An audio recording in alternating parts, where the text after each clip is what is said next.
Halo kelas 8. Halo kelas 8. Nah, karena buku kalian sudah habis materinya, ini ada materi baru, mungkin ya di luar konteks pembahasan yang ada di buku, tapi ini termasuk masalah sosial yang lagi hits sekarang, yaitu tentang virus corona atau COVID-19.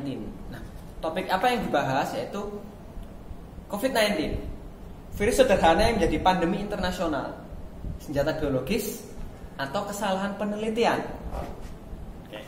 Pertama yaitu virus yang menjadi pandemik. Oke. Kalau kalian nyimak di berita, virus corona ini awalnya dari Wuhan, yang katanya gara-gara orang makan kelelawar, sup kelelawar, terus penyakitan, nular dan lain-lain sampai akhirnya mewabah satu kota Wuhan itu diisolasi, di lockdown lah. Oke. Terus nggak cuma dari Wuhan, ternyata nyebar sampai negara-negara lain, khususnya juga Eropa. Tuh, kok bisa?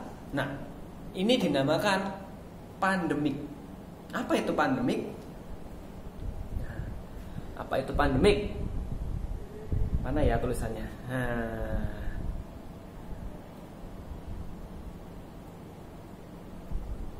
Apa sebenarnya pandemik itu? Pandemik adalah sebuah epidemik yang telah menyebar ke berbagai negara atau benua dan pada umumnya menjangkiti banyak orang. Istilah ini tidak digunakan untuk menunjukkan tingkat keparahan suatu penyakit, melainkan hanya tingkat penyebarannya saja. Sedangkan epidemik merupakan istilah yang digunakan untuk peningkatan jumlah kasus penyakit secara tiba-tiba pada suatu populasi di area tertentu. Nah, awalnya corona ini di Wuhan sebagai suatu kasus epidemik. Karena apa? Tiba-tiba angka orang yang terjangkit itu langsung meningkat, jebret. Nah, epidemik di tempat tertentu, di Wuhan aja. Tapi dengan cepat menyebar ke semua negara menjadi pandemik. Seperti yang tak jelaskan tadi, epidemik yang telah menyebar di berbagai negara. Seperti itu. Penyebarannya yang digarisbawahi pandemik ini. Nah, penyebarannya begitu cepat ini, apa ya? Ini menjadi suatu ketakutan tersendiri. Jadi kota-kota yang sudah terjangkit ini, negara-negara yang terjangkit ini melakukan kebijakan lockdown. Gunanya untuk apa sih? Mencegah penyebaran ini. Misalkan ya suatu kota sudah terinfeksi, di lockdown, penduduknya gak boleh ada yang keluar, juga orang luar gak boleh masuk. Gunanya apa ya? Sudah, biar yang terjangkit itu tetap di dalam. Okay. Lockdown city. Nah, di negara-negara Eropa sana itu bisa menekan angka penyebarannya. Bisa menekan angka penyebarannya. Dan makin berkurang. Sekalipun pada awalnya mereka kesusahan. Oke, mereka kesusahan dengan alasan ini dan itu. Nah, sampai akhirnya masuk ke Indonesia. Awalnya pemerintah Indonesia itu nganggap remeh. Dan banyak sekali meme bilang, nulis, corona itu nggak akan masuk ke Indonesia karena masih banyak penyakit yang lebih dari corona. Ya emang benar, ada banyak penyakit yang lebih mematikan daripada corona. Tapi corona ini gejalanya adalah seperti flu biasa. Orang sesehat apapun, saat lengah dikit pasti akan terjangkit flu. Nah, karena corona ini seperti flu, jadi gejalanya itu susah dibedakan. Sampai akhirnya ada berita-berita yang ada di TV itu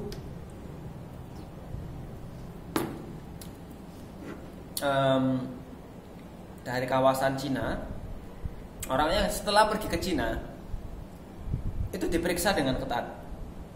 Oke? Terus sampai yang kasus yang pertama kali itu karena bersinggungan dengan orang Jepang ya, yang di Jakarta itu. Sampai akhirnya ya itu langsung brul. Nah, kenapa kok bisa seperti itu? Ternyata karena orang Indonesia sendiri juga terlalu santuy, menganggap ini ya receh gitu ya. Sampai akhirnya ya virusnya ini menyebar gak karuan. Nah, kalian tahu sendiri sekarang akhirnya pemerintah memberikan kebijakan social distancing pertamanya. Apa itu social distancing? Apa itu social distancing? Yaitu membatasi kunjungan ke tempat ramai dan kontak langsung dengan orang lain atau berkerumun di tempat ramai. Dan dianjurkan untuk tidak berjabat tangan serta menjaga jarak setidaknya 1 meter saat berinteraksi dengan orang lain. Nah, ini social distancing. Ya, seperti yang kalian tahu waktu isu ini awal-awal merebak di sekolah kita, untuk jabat tangan itu nggak dianjurkan, nggak diwajibkan. Tapi anehnya itu kebijakan yang nggak merata. Oke, sempat kan kalian tak bilang jabat tangan aja apa salahnya sih? Kalau emang sakit kan harusnya pakai masker biar nggak nulari, tapi bukan menghindari jabat tangan. Ada yang seperti ini, ada yang seperti ini, ada yang gini, kan itu nggak rata. Kalian sampai tak himbau untuk bisa kritis seperti itu.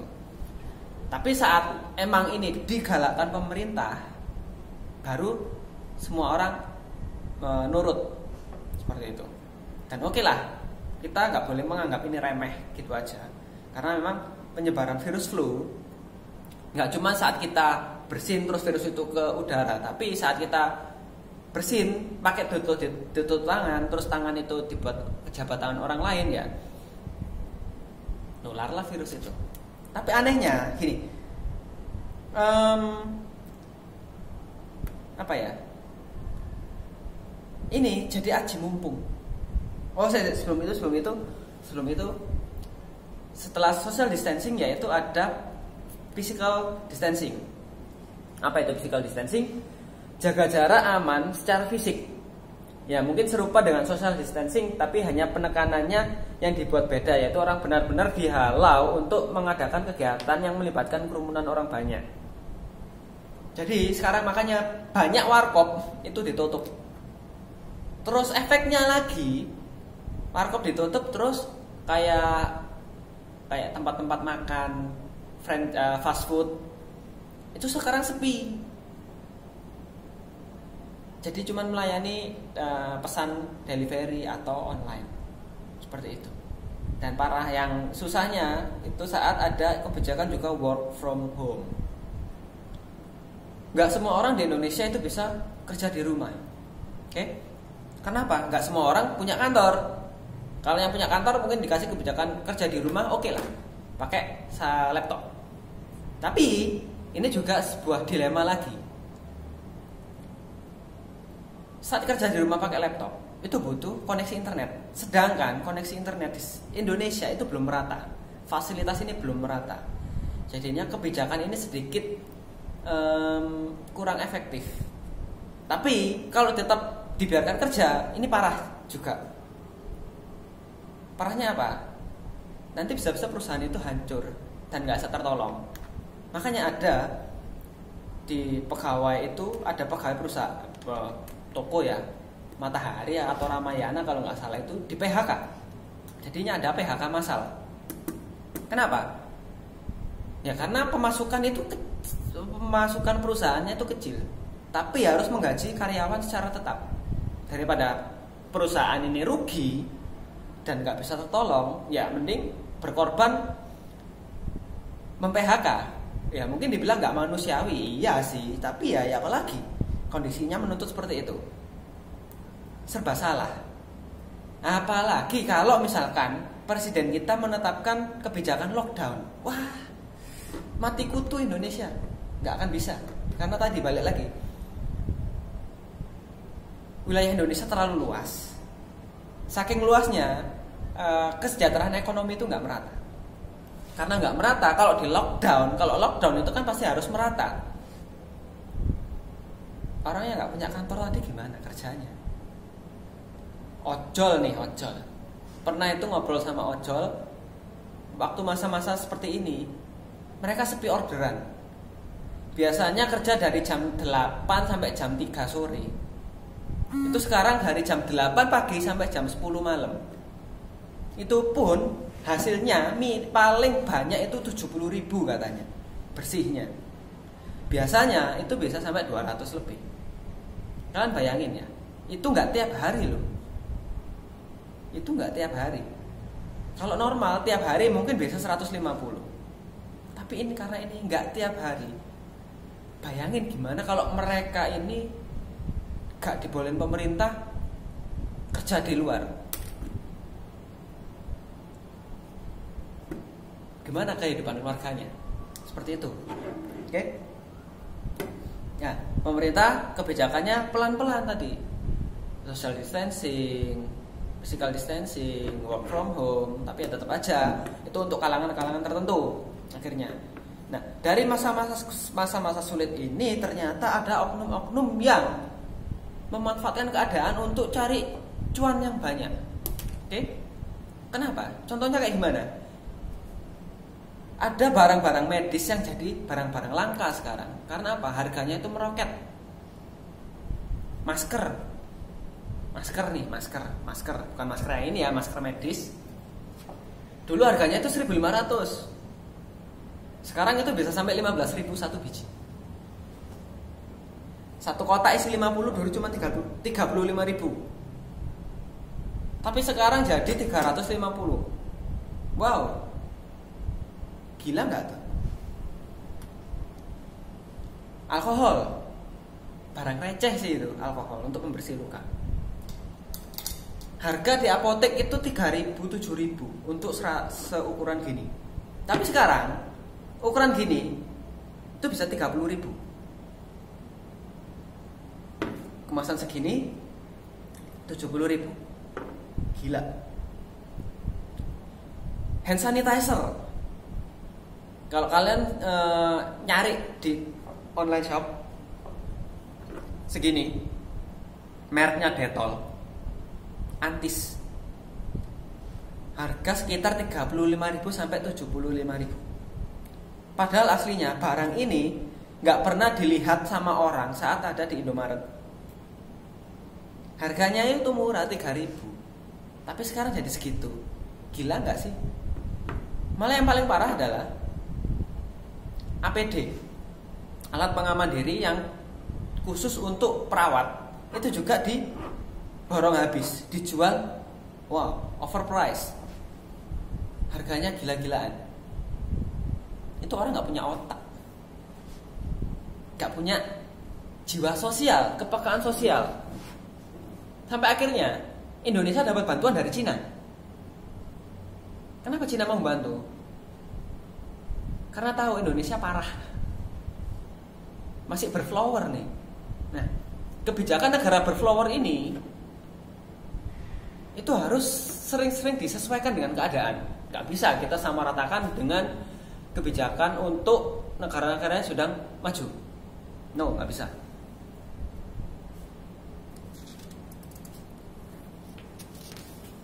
Dari work from home dan physical dan kebijakan yang berjalan yang lain itu sangat berpengaruh sekali ke kondisi ekonomi dan sosial di Indonesia. Gak usah ngomong Indonesia deh, di Sidoarjo aja gimana? Kalau kalian menyimak kondisi kota tempat kalian, sekitar kalian, itu gimana kira-kira? Coba kasih pendapatnya. Nah, terus yang kedua, sejak virus corona ini senjata biologis atau kesalahan penelitian. Ada yang mengaitkan virus ini dengan teori konspirasi, yaitu merupakan kesengajaan yang diadakan Amerika untuk menyerang Cina. Kenapa? Cina itu adalah raksasa Asia, salah satu negara macan Asia yang menguasai perdagangan. Cina itu dikenal sebagai negara yang bisa meniru. Awalnya mungkin kualitas jelek, tapi seiring perkembangan teknologi di Cina, kualitas nggak jauh beda dengan barang asli. Dan harganya lebih murah. Contoh HP kalian, made in mana? Lihat labelnya, bukan made in Amerika asli, tapi ada made in China. Tapi kualitasnya sama. Ya mungkin 11-12 lah sama yang aslinya. Seperti itu. Dan banyak HP Cina juga menguasai pasar di Indonesia, betul? Nah, Amerika nggak suka dengan cara Cina ini. Akhirnya dengan sengaja menciptakan virus ini disebarkan ke Cina melalui hewan dan dimakan orang Cina itu. Benar atau enggak ya? Don't know. Terus diisukan juga dikembangkan, virus ini dikembangkan ilmuwan Amerika, sengaja dilepas untuk uji coba. Oke.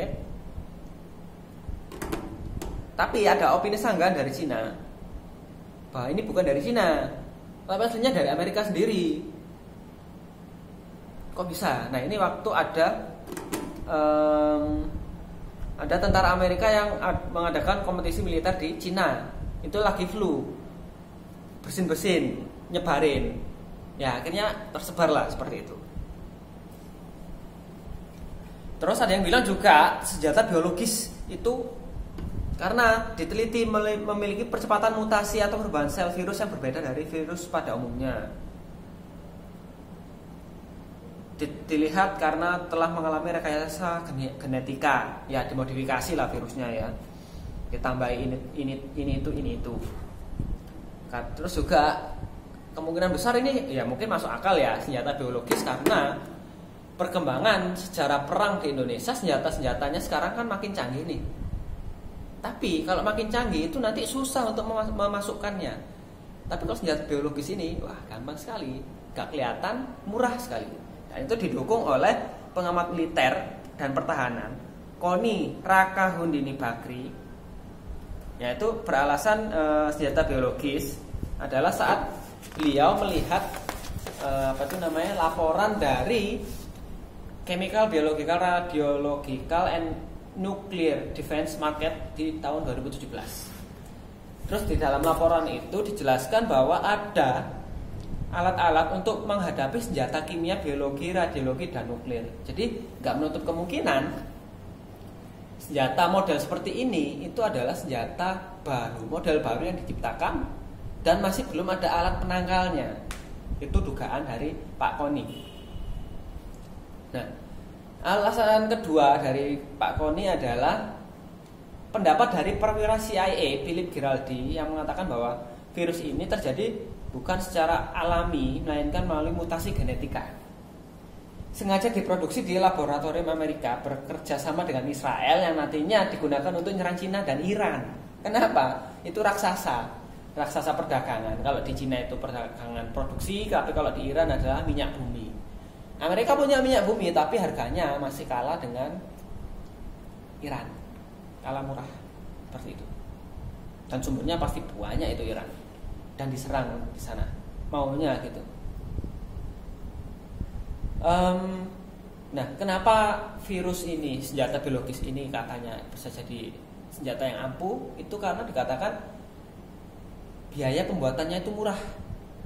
Terus untuk memasukkannya itu mudah, menyebarannya itu juga kelihatan. Nah, terus diasumsikan bahwa banyak negara-negara berlomba-lomba secara nyata maupun secara sembunyi-sembunyi untuk membuat senjata biologis ini. Nah, di Indonesia sendiri itu katanya punya potensi sumber daya alam yang bisa digunakan untuk sebagai senjata biologis. Yaitu salah satunya yang mau dikembangkan yang sedang diteliti yaitu liur komodo, karena liur komodo ini punya racun yang mematikan. Jadi mungkin bisa dikembangkan jadi senjata pemusnah massal mungkin ya. Tapi pertanyaannya adalah bisa nggak orang Indonesia bikin? Kalaupun bisa, terus bisa bikin, kita bisa nggak makainya? Tapi ya buat apa kita punya senjata biologis seperti itu? Faktanya virus ini itu aslinya sudah ada sejak lama. Oke.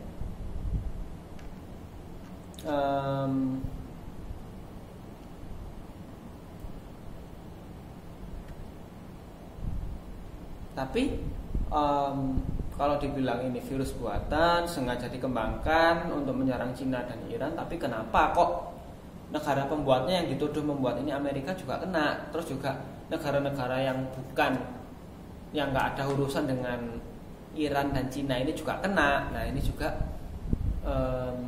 menjadi pertanyaan besar yang bisa meruntuhkan bahwa ini bukan sebuah bisa meruntuhkan pendapat ini bukan sebuah senjata biologis, tapi ini sudah ada. Oke, itu ada sanggahan dari Lembaga Ilmu Pendidikan Ilmu Pengetahuan Indonesia menyatakan bahwa jenis virus ini bukan virus buatan, tapi sudah ada sejak lama. Itu buktinya yaitu adanya perbedaan gen untuk proses penempelan ke sel inang. Virus buatan biasanya menduplikasi gen dari virus-virus corona menular lainnya, sedangkan COVID-19 ini dianggap secara alami sesuai dengan seleksi alam. Jika buatan, maka basic pattern yang digunakan adalah jenis virus sebelumnya yang kemudian dikembangkan dan dimutasikan dengan sengaja agar menjadi virus baru. Sedangkan COVID-19 ini mutasi gennya terjadi secara alami, yaitu terjadi mutasi di sel hewan yang terinfeksi yang kemudian dikonsumsi manusia. Lalu di dalam tubuh manusia itu terjadi mutasi selanjutnya sehingga bisa berpotensi untuk menulari sesama manusia lain. Seperti itu. Jadi ya, gimana menurut kalian? Lepas dari semuanya itu, dampak ditimbulkan ini wah besar sekali. Ya, tadi tak bilang masalah sosial ekonomi dan lain-lainnya. Oke. Kondisi seperti ini harusnya ya bikin kita makin peka terhadap lingkungan. Apa sih? Jaga kebersihan terutama. Terus selain jaga kebersihan juga peka dengan orang-orang yang ada di sekitar kita. Kalian tuh harus cerdas. Selama kalian di rumah, kalian tuh bisa mengakses informasi yang benar tentang berita ini. Gimana perkembangannya, penanggulangannya, tuh kalian juga harus bisa tahu dan paham. Dan terutama tentang apa sih corona ini, apa sih COVID-19 ini, kalian juga harus paham itu. Jangan cuma dari kata orang, oh ini bahaya, terus kalian harus gini.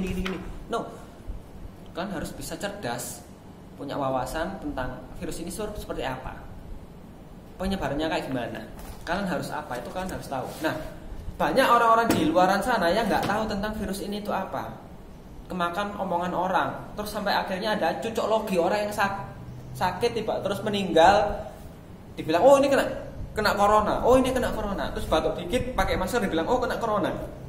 Mungkin sekarang banyak orang yang pakai masker karena pemerintah menganjurkan pakai masker. Tapi sebelumnya awal-awal orang pakai masker itu dinilai oh ini sakit corona. Sama juga tak alami saat pakai masker terus jalan-jalan keluar, orang-orang tuh ngelihat dengan pandangan sinis. Tapi sekarang hampir semua yang ada di sekitar yang tak lihat itu pakai masker semua. Seperti itu. Tapi mereka tidak punya pengetahuan yang jelas tentang kenapa harus pakai masker. Padahal sebelumnya itu wah seperti itu asal. Nah, sekarang kalian itu sebagai istilahnya agent of change, kalian sebagai generasi muda yang cerdas haruslah bisa berbagi informasi yang benar tentang apa virus ini. Buat orang-orang yang nggak tahu, kalian kasih informasi yang jelas. Virus ini seperti ini, pencegahannya seperti ini. Kalian harus ini, seperti itu. Terus dari situ kepekaan sosial kalian itu akan terasah. Ditambah lagi kalian sekarang ini sering di rumah, otomatis interaksi dengan keluarga kalian yang selama ini mungkin gak ketemu, itu bisa lebih dekat lagi. Kalian bisa lebih curhat-curhatan lagi. Dari situ kalian bisa saling peduli. Kalau sudah peduli di lingkungan keluarga, nanti kalian bisa membawa kepedulian itu keluar dari keluarga. Peduli dengan sesama. Nggak cuma peduli itu, kamu sudah makan, lagi apa? No, bukan seperti itu. Tapi mengingatkan. Misalkan, kalau batuk jangan seperti itu, harus ditutupi. Jangan pakai telapak tangan, tapi pakai sapu tangan, tisu atau apapun. Kalau habis kayak gitu harus cuci tangan dan lain-lain. Kan harus selalu mengingatkan seperti itu. Sebagai bentuk kepedulian dan sebagai agent of change di sosial. Keadaan seperti ini bakal berlangsung lama kalau nggak ada kerjasama dari kalian-kalian. Isunya adalah bakal sampai Juni. Makanya sekarang kebijakan itu nggak usah mudik untuk Idul Fitri. Nah, kalau sampai Juni kalian gini terus, bosen nggak? Jujur aja, gurumu ini bosen. Di rumah kalau bisa ngelencer enak gitu loh, tapi di rumah gak ngapa-ngapain, dihantui rasa takut dan lain-lain. Makanya kalian diinstruksikan seperti ini, ya patuhilah. Jangan banggel, sok kuat. Keluar. Yang cowok, ya mungkin kalian nggak suka nyangkruk ya, suka nyangkruk di warkop atau kafe ya. Keluar-keluar itu kalau ada urusan penting aja lah. Kalau nggak penting nggak usah. Ya tergantung sih kalian yang penting itu seperti apa. Ya balik lagi lah ke orang tua kalian masing-masing, juga kalian masing-masing menyikapinya seperti apa. Oke. Diskusi corona sekian. Nanti kalau ada masukan lagi kalian boleh cantumkan di kolom komentar. Oke, see you guys.